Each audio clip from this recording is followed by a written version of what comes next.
everyone, LJ here. Welcome back to another video. So some people did say they'd like me to react to another video, so I thought I would. So we're going to listen to another one of Ren's videos. If you haven't seen the first one, I will link it up the top for you, so you can go and see the first video. That was interesting.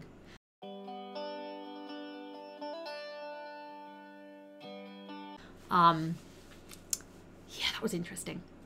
So this is another one of his videos that I'm really interested to see. Much shorter than the first one, so we will play it through. I'll do again, I'll pop any thoughts that really resonated with me and what have you as we're going, because I want to play the song in its entirety. I've not heard it. I don't know whether you have. Let me know if you have. If you enjoyed the last video and you think you're going to enjoy this one, give it a thumbs up and subscribe, because it really does help me out. Right, let's crack on with it. So I just wanted to add this in because editing these videos has been really fascinating for me. Both songs affected me, both songs made me feel really emotional, but I didn't realise that I had dissociated in either song. And I'm sat here editing and I can just see when I dissociate, I can see how my eyes glass over, and it's fascinating because I thought I was fully aware of when I dissociate now. There were times when I haven't been, but I thought I was fully aware of it now, and it's really interesting to see because I don't ever record myself on a daily basis. I've not seen it firsthand, and I always wondered how people knew. And watching it now, if you are able to see the sort of the minimal shifts, it's fascinating. Yeah, let me know what you think.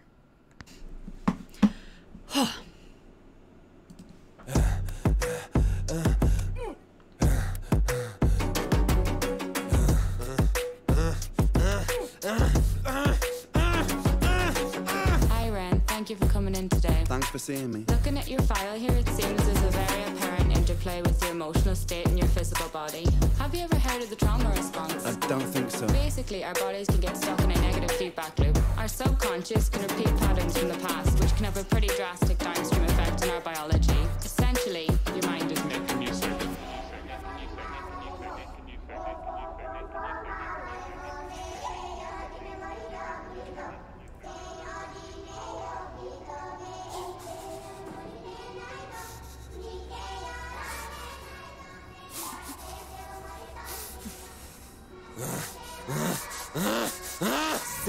Sick boy, bitten by a tick boy, looking for that fix boy, anabolic steroids, damn cell, poster boy, pass out, white noise, quick fix, snake oil, I'm about to break boy. Oh, what a shame, he's in pain, have another go, take another pill, here, take a couple more, let's see how you're doing in another week or so, you'll be feeling worse when the side effects will show, derealization, medical patient, losing patience with the process, walking hand in hand with Satan, complications with the medication, inflammation, dehydration, inhalation, aggravation, building up a toleration, drown, soccer, drown, soccer, drown, soccer, drown, I've been feeling like I'm drowning with my feet upon the ground, I've been screaming, I've been shouting, but I never make a sound, I've been looking for a way out, but I always seem to drown. Is this all making sense, Ren? Yeah, I think so. Good. What I propose we do is we try to pinpoint the exact experiences from the past that are keeping you stuck. What can you tell me about your childhood? I can't really think. It's okay if nothing comes up right away. What I'd like you to do is take some deep breaths with me. In and out. In and out. Good. Now tell me the first thing that comes to your mind. I feel like it's not me, it's the world that's it. We're given everything we need and we commoditize it. We consume, we destroy like we're parasitic. Science tells us that it's suicide and still we commit. I'm not sick, we are sick. We are standing on a cliff in the name of progress. We jump off the precipice. I'm not sick, I'm the virus, you're the virus, hypocrite. How can you sit there with that smile on and tell me that I'm sick? Sick boy, looking for a fix boy. Push it down in public, quick pose for the pick boy. Record label meetings that commodify your gift boy. Why you so upset? Don't you wanna be a rich boy? Fuck no, industry is cutthroat. I've been doing bits by myself, swimming backstroke, walking on a tightrope, rapping with a slit throat. The way that we persist is like the ending of a bad joke. As the people evolve, we're complacent to assailants and we do what we're told. Counterintelligence, a sight to behold. Rape the earth of all resources and we bleed it for gold. And we bleed it for wealth. when you bleed it, can you tell me what the fuck will remain? And I bleed in myself, I bleed in my brain. While I'm bleeding, I'm the reason, cause I'm doing the same.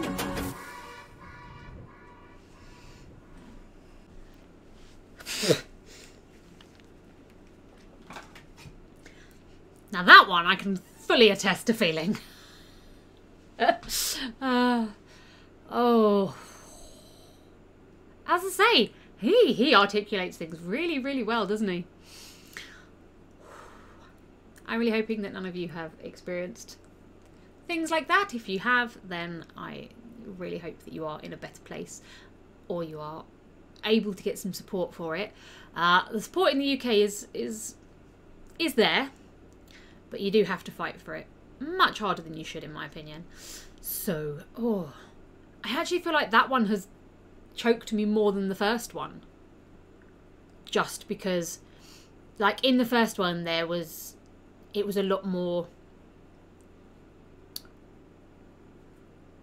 personal to him, I guess, because there was a lot of talk about music and things like that, and you know, there were elements involved in, like, in the psychosis and religion side of things that a lot of people find solace in and things like that, so that was a bit more personalised, whereas this one I think is applicable to in my opinion, a much greater audience, because anyone who's ever been through a situation where someone says, just take these pills and you'll feel better, and you go, great, and then you take them and then you feel worse. I mean, there is a reason that people struggle when the vast majority of antidepressants actually makes worse for the first X amount of months. And unfortunately, a lot of people are just left to deal with it on their own, and have to pay out of pocket for therapy, or, you know, find communities online that support you. Like, I've had 4 or 5 different sections of therapy, like interventions with therapy, and to be honest, the most support I ever found was on an internet chat group of people going through the same thing as me. Because 90%, 99% of therapists, I'm sure there are some who have been through things, but of all the therapists that I've had, they all say, oh, I can completely understand how you feel. Can you? Did you go through it? Were you beaten to a pulp as a kid by a parent? No. So how can you go through it? And I used to be really angry about that. When I was younger, I refused to continue a therapy intervention because this woman kept saying, I totally understand. And I'm like, no, you don't. You have a good relationship with both your parents. You do not understand me. I was a lot younger then. But I do think that people who have lived experience of what you're going through will understand it and support you, if they're able to, not everyone is able to, far better than a lot of professionals. I feel that in my own personal experience, a lot of the professionals tend to be taught, okay, someone comes in with this, you do A, B, C, problem solved. And that will work for some people, but it won't work for everybody. And the people that it doesn't work for, as he say, they just say, well, come back in a week and we'll see how you're doing. Well, I'm going to be exactly the same or worse because nothing has been done. So, yeah, that was interesting. I'm really pleased that I have found this. It's probably not going to be great for me when I am lying awake at 4 in the morning ruminating on shit, but, you know, it's nice to have someone else articulate things better than I can. Interesting. Yeah, I mean, let me know what you think about that one, if you have experienced anything similar with physical or mental health, because although a lot of this is to do with mental health, I have also found a lot of physical things. Once you are diagnosed with an autoimmune condition, everything gets lumped underneath it. So I've told you guys about my tooth. There are videos, I'll link them for you. The first time I spoke to my doctor and said I had pain in my tooth, I got told, well, it's probably your lupus or your arthritis. It wasn't. My wisdom tooth has broken in half, and I have an exposed nerve. So it has nothing to do with the lupus or the arthritis. But because a lot of autoimmunes are not as well understood and are kind of seen as not fake, but not as real as some other physical things that you can see. I've found even with medical professionals, I have to educate them on things. Like when I went to the dentist and I said, look, I have Sjogren's, which means that my mouth is always really dry. Apparently there is a special toothpaste I should be using, and I need to get some artificial saliva from you. The dentist had no idea what I'm talking about.